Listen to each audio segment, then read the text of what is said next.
Imagine the discomfort and the unrest that we have to sit in every day as Black people. And I mean, we have to sit in it every day. We don't have a choice because of how this country was built, how things have gone, how we're judged by the color of our skin. But you have a choice whether you want to be comfortable or uncomfortable. And unfortunately, sometimes being an ally means being uncomfortable.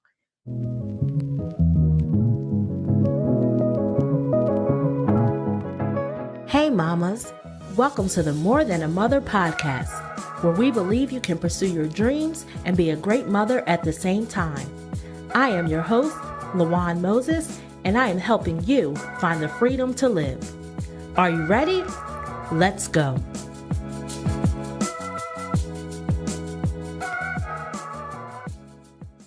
Hey there.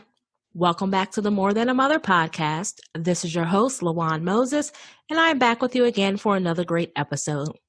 If this is your first time listening, I welcome you to the More Than a Mother podcast, where we believe that you can pursue your dreams and be a great mom at the same time.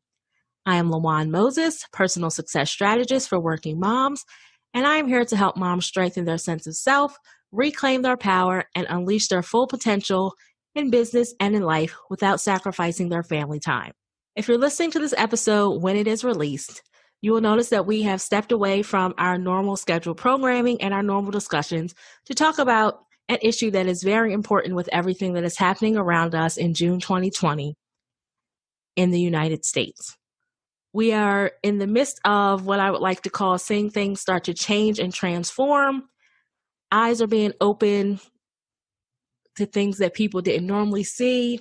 Conversations are being had, people are listening, and this is really a defining moment, I feel, in our country. This moment can really be a part of history and really is a part of history where we have seen all 50 states come together, along with our partners over in the UK, Paris, things of that nature. And everyone is protesting police brutality and most recently, the killing of George Floyd at the hands of a police officer, well, several police officers. But I'm here to talk to you today about how to be an effective ally. Now, there are a lot of questions that are roaming around, things that are going on. And in my last episode, I kind of shared my feelings and I was transparent in my journey, just telling from my perspective how things are happening, things that have been happening for a long time with racial injustice and systemic oppression, and just how we can all start to come together and kind of really make a difference together. But from there, I wanted to move forward to help give some of our white allies just some action steps, some tangible tips that you can walk away with and really put into action to really start making a difference. If you remember, if you listened to the last episode, I left off with asking you, what are you going to do to make a difference? Now, I know there are many white allies that are listening and some that want to become allies or are working towards becoming allies, but may not really know where to start, what to do, and may really just feel powerless at this moment, as I expressed in the last episode. But I want you to know that you don't have to feel powerless. I don't want you to feel like you have to change the world overnight. I just want you to be in a place where you just recognize that there are things that you can do to help make a difference. What I want to talk to you about is how you can be an effective ally and how to make an impact as an ally. I have several steps that I am going to leave you with, and I hope that you find these helpful to you and just give you a great starting point. I mean, I think it's great that everyone has rallied around. People are using their voices. There is such a showing of unity at this moment. And I really don't want us to lose that momentum because, as we know, things will continue to happen. Life will go on. And a lot of times, as we do in the United States, we become so accustomed to violence, so accustomed to things going on, things being sensationalized, that we have momentum for a moment.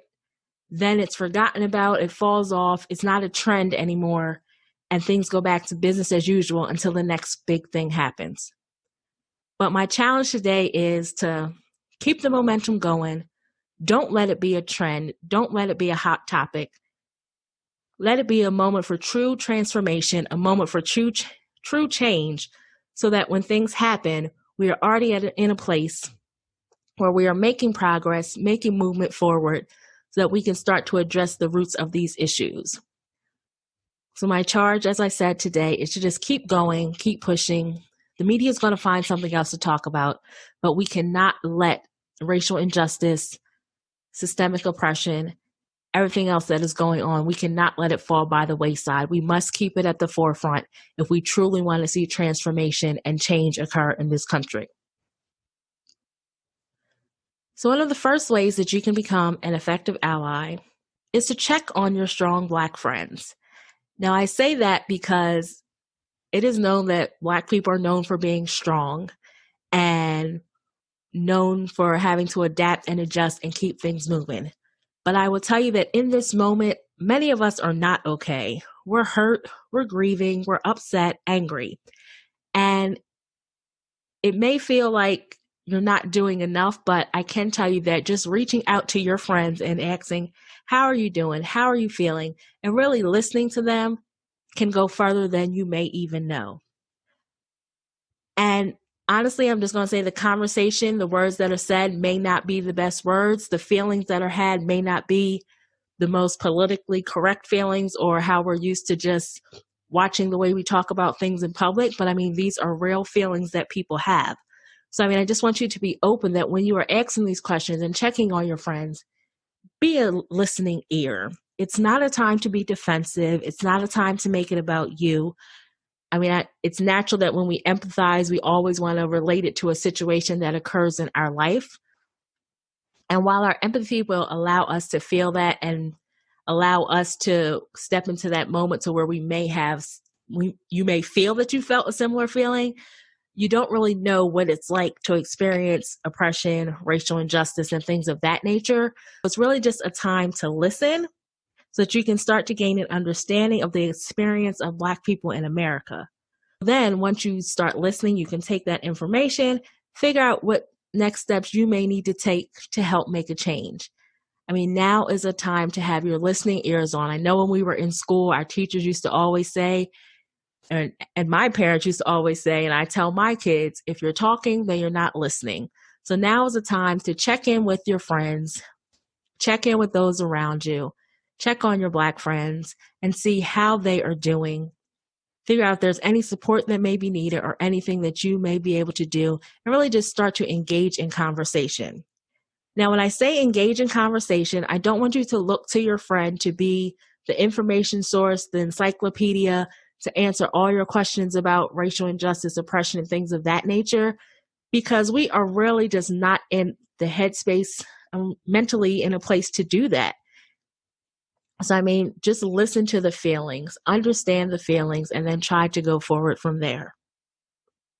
Next, I want you to learn to be comfortable in the uncomfortable. In this country, we know that politics and race are two conversations that we tend not to have because they make people uncomfortable. But now is the time to be uncomfortable, because if you haven't realized, by sitting in our comfortable areas, sitting in our bubbles, things that should have changed long ago when certain laws and things were put in place, we're in 2020 and they really haven't changed. If you look at pictures from during the civil rights movement and things that happened around that nature, then you compare them to pictures and images that you see right now in 2020, you really wouldn't be able to tell the difference if it wasn't for the style of clothes, the definition of the picture, and things of that nature, because there are still some of the same fights and battles that were happening back during civil rights that are happening right now. And that's because we got into this zone of being comfortable and not wanting to upset people and not wanting to ruffle feathers. But I mean, now is the time to ruffle feathers. It's time to get uncomfortable, time to get upset, because it isn't until we start to evoke those change, get to those emotions, have those tough conversations, that understanding can be gained. I mean, it's through our unrest, through our discomfort, that we start to learn things and start to see things through a different light. I mean, it may make you uncomfortable. You may not like being in that environment and having those conversations. You may be worried that you're going to say the wrong words or upset someone. But how do you learn if you're not willing to have those conversations? If you're not willing to step outside your bubble, step outside your comfort zone, and really just have conversations with those around you about race, about injustice, about hate, about oppression, things of that nature, even about politics, because at the end of the day, we're coming up on some big elections, and politics and voting are definitely going to take place and are definitely going to be a part of that. You're going to have to learn to sit in that discomfort. I mean, it may even be with the relationships of those around you because you're educating yourself, you're learning about things going on, and then you want to go out and share with your family members. But we recognize that not all white people are in the same place. Not everyone is ready to be an ally. Not everyone wants to be an ally. So I know from some of my white friends that are allies, as I said in the last episode, they have racist family members that they may unfriend on Facebook. They may not follow them. They may only have limited interactions with them during holidays and certain family events. And that's a position that they've placed themselves in, and they're okay with it because they're looking forward to the change, looking forward to when things are equitable and everyone has equitable access to resources and things of that nature. So it may just be a lonely space that you may have to stand in as an ally, but just know that you're not alone because there are other allies out there that you can connect with. And I just want you to think about that, being in that lonely space, being in that place of discomfort, just liking that to someone who's born Black, and every day from the time that they can walk, talk, and whenever our children all of a sudden become threats, we're walking in that discomfort. We're walking in that unrest. We're having uncomfortable conversations with our children. We're doing all the things, taking safety measures, because each day we walk out of our house, it is a risk. We're praying over our children. We're worrying over our children, our spouses, our mates, our parents, anyone, that when they're out in the streets, when they go to work, when they go to the store, that they come back safely. When you're in the store and there is that discomfort and unrest because someone may follow you around and things of that nature. So imagine the discomfort and the unrest that we have to sit in every day as Black people. And I mean, we have to sit in it every day. We don't have a choice because of how this country was built, how things have gone, how we're judged by the color of our skin. But you have a choice whether you want to be comfortable or uncomfortable. And unfortunately, sometimes being an ally means being uncomfortable. But I just charge you to figure out, is it worth it? Are you ready to be uncomfortable? Do you really want to be an ally? Because if you really want to be an ally, you're not going to be very concerned about sitting in the discomfort. You're not going to be very concerned about the unrest. You're going to find other allies, band together, and do what you need to do to start making a difference and start making an impact so that you can be an effective ally. So while it may be uncomfortable in certain situations, just know that there are other white allies out here that you can band together with, and that you can all get it done together. And the conversations that you have, the information that you read, I mean, it may make you uncomfortable, but it also brings a certain level of awareness.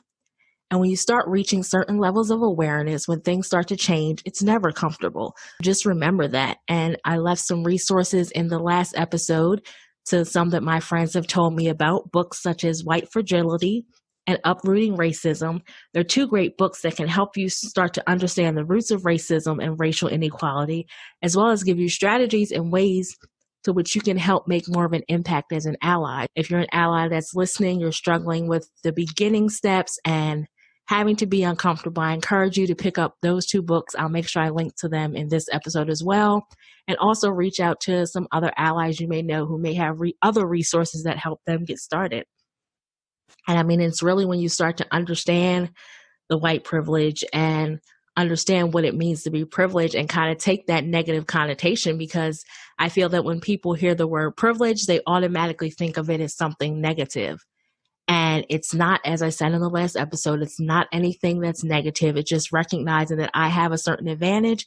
And because I have this certain advantage, I'm going to help some of those who may not have that same advantage. I'm going to help them. I'm going to use my privilege in a positive way to help make a difference. I mean, having that privilege gives you an advantage. I mean, you've had it your whole life. You may have never known, but now you know.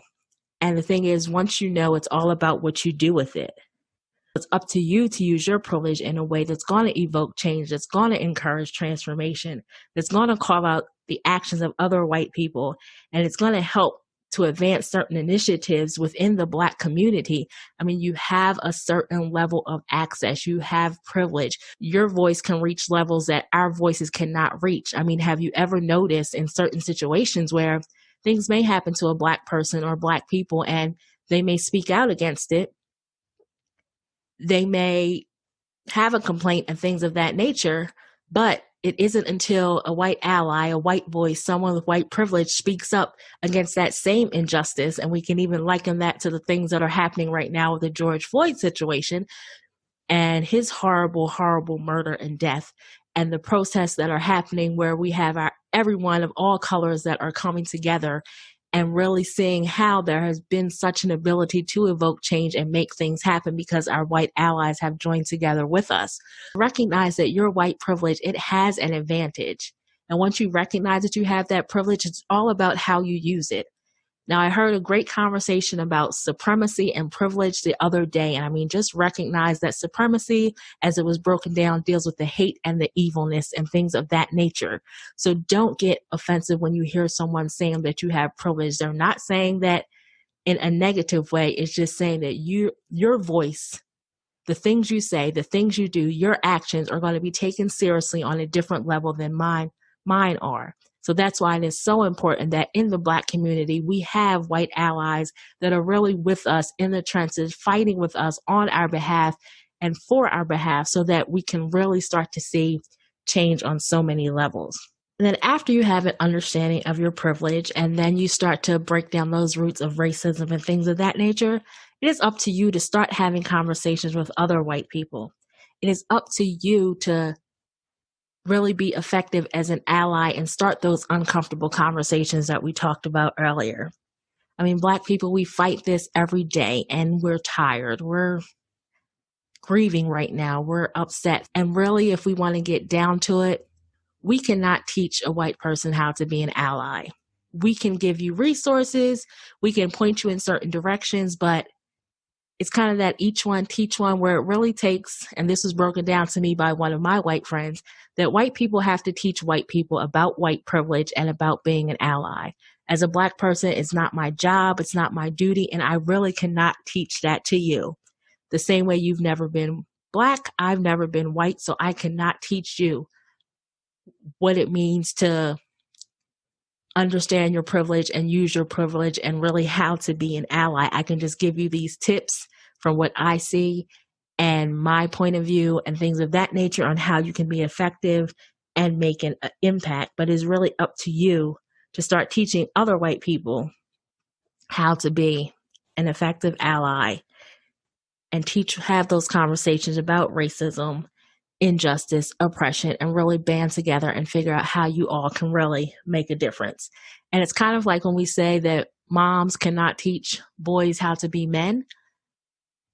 There are, of course, two totally different scenarios, but when you think about it as a mother, you don't really know what it is to be a man. So yes, we can raise our sons. We can give them the best tools and things that we know of as a woman. But at the end of the day, can we really teach them how to be men? I mean, we can grow them into young men, but there's always that point that is missing to where it takes a father figure or someone really to be there to kind of help groom them into young men. So think about it that way when it comes to educating fellow white people and getting in circles with your allies and things of that nature. It's up to you all to start teaching one another, start understanding things from your point of view and figure out how you can best, through your lens, make a difference. And I mean, when all else fails, you can go to Google, you can go to YouTube, and you can figure out how to use your privilege in a positive way, how to be an effective ally, how to make an impact as an ally. There are so many resources at your hand. It's just up to you to tap into them. Then it's up to you to take action. You can learn all you want about racism, about racial injustice, about oppression, things of that nature. You can learn, educate yourself, but it's really all in vain if you fail to take action. You can gain an understanding of white privilege. You can recognize that you have white privilege, but if you don't do anything to use your privilege in a positive manner and to help those that may not have that same privilege, then what good is it to learn? What good is all that knowledge if you're not taking action? It may cause you to have to speak up against racism in larger circles of people within your own family, but it's up to you to start making a difference one action at a time. I encourage you that with all this information you're gaining, because everyone is not going to listen to this podcast or to other podcasts that are talking about this subject. Everyone is not going to be open to that conversation, to this conversation. Everyone is not going to want to listen, learn, understand how to be an ally, understand how to advocate for Black people. But it's up to you, the one who is taking the time to kind of step outside of your zone. And yes, this conversation right now may be making you feel a little bit uncomfortable, but you're willing and open to listen to an opinion of a Black woman that could help you perhaps be a more impactful ally. And because you've taken that step to turn on this podcast, to sit down and listen to this episode, I mean, you can take all this in, but it's up to you to share it. Share it with those around you, those that are open to it, those that want to make that change, those that are feeling powerless and helpless right now and really want to make a difference. It's up to you to take the information that you have learned, that you're learning right now listening to this podcast, and share it with them. Take action. As it says, faith without works is dead. It's kind of the same thing here. You can get all the education, you can get all the information, but if you're not taking action, then what good is it? I encourage you, I implore you to take action today. If you are a business owner, if you are a leader, or if you hold some type of leadership position, I can't stress to you enough the importance of having a diverse team of people within your company or organization. Have diversity among your employees. Make sure that you have diversity in your leadership staff and your decision-making positions. And when I say diversity, I mean this conversation is specifically around race and racial injustice and oppression, but diversity goes beyond race. Equity goes beyond race. We're talking about gender, sex, ableism, things of that nature. You really want to have a diverse group of people within your organization, working for your organization, and making decisions for your organization. And those are all things that need to be taken into consideration when you are building your team or hiring your staff. I mean, when you have a diverse team in place, when you have diverse group of people around, sitting around a table, making decisions, when something happens, because believe me, something is always going to happen, whether it be something with dealing with race, with gender, with ableism, anything of that nature, something is always going to happen. And as a leader, as a business owner, you really need to be in a position to where you're ready for whenever that something happens. When it happens, you're able to pull your team together around the table, get them on a conference call, however it may be, a Zoom meeting, and address this issue, talk about it as a team, and then figure out together the best practices and the best approach to take. I mean, it's difficult already to have the conversation, difficult to be in the predicament, but when you lack diversity around the table, you're really lacking some insight into the situation. So just think about how your reaction to a situation can impact your business. And I mean, we saw it happen with certain online businesses. So think about those things when it comes to building your team, when it comes to hiring your staff. And furthermore, get some diversity training for your team. Diversity training is so important. I mean, there are educators and trainers who specialize in diversity, in inclusion, social justice. Consider adding that to your career development plan to where you have diversity training that occurs every year, just so that you can stay up to date on the best practices, because diversity and inclusion are important on so many levels. I encourage you to have a diverse staff, have a diverse organization. But if you're at the point where you're already established and your staff may not look very diverse, I mean, if you can't bring on another person right now, then I highly encourage you to invest in some training on diversity and inclusion so that you can develop a better understanding as a leader, as a team, so that you can move forward and better address these situations and know best practices and things of that nature when it comes to business, when it comes to your company and your organization. I mean, no one has all the answers. No one's going to get it right 100% of the time. But when you have a diverse group, when you invest in that diversity training, then you have different sets of ears listening. You have different sets of eyes watching, so that when you get together at the table, you can bring your unique perspectives and your point of views together. And collectively as a whole, you can sit down and come up with a plan to say, okay, this is how we're going to best handle this as a team. Another thing you can do is to support Black businesses.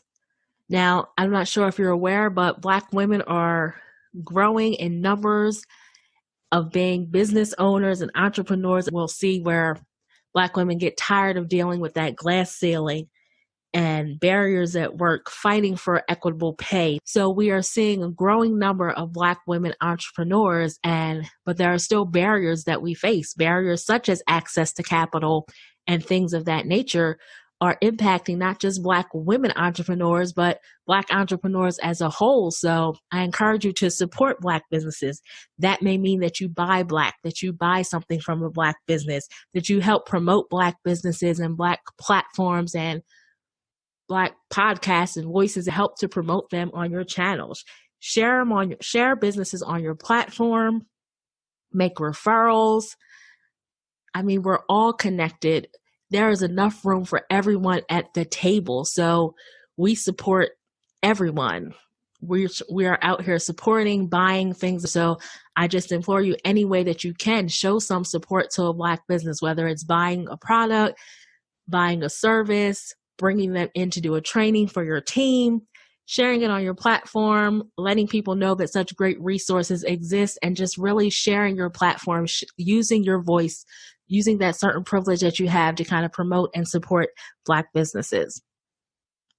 Also, you can volunteer with and make donations, or encourage those that are connected with you to volunteer and make donations to organizations and causes that support the Black community, such as the Black Lives Matter movement, the NAACP, Black Vision Collective, and Color of Change. I mean, those are just a few organizations, but that is another way. If you're feeling powerless, if you're not one that wants to be out doing the active protesting, donate to the cause, volunteer with the agencies, become a part of the conversation, sit at the table, because we're always sitting at tables and becoming a part of your conversation. So we are inviting you to have a seat at our table, get at our organizations, understand the Black voice, understand the Black perspective, so that you can go and start to make a transformation and see different ways that you can impact. So again, volunteer with, make donations, support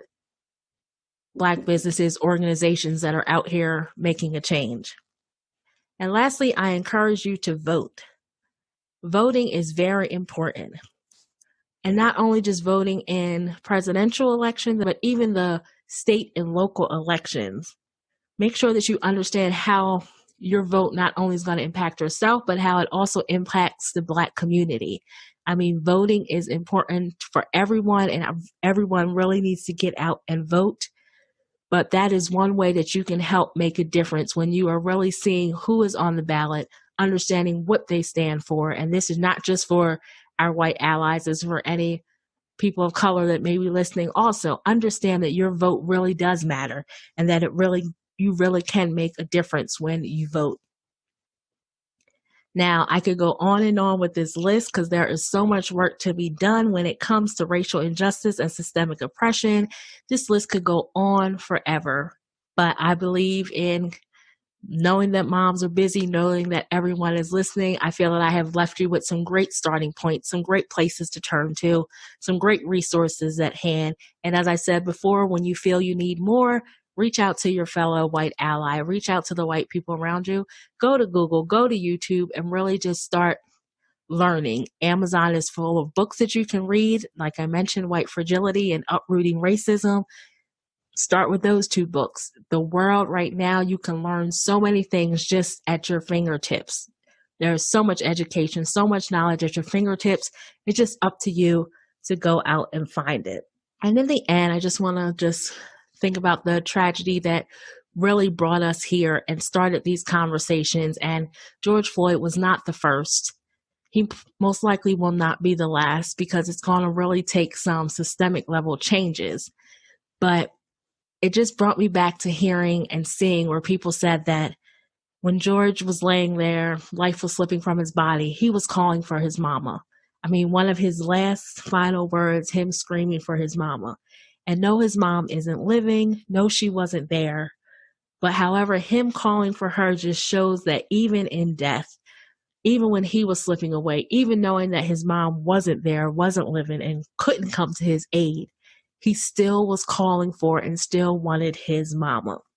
And now in death, he has been reunited with his mother. But I just want to really speak to the importance of knowing that no matter how old a child gets, no matter how old a man, woman, whomever gets, always going to be calling for mama in life or in death. And mom, that just shows that no matter how old they get, they're going to always look for mom to come fix it, always look for mom to help them, always look for moms to save, even when they know mom cannot be there.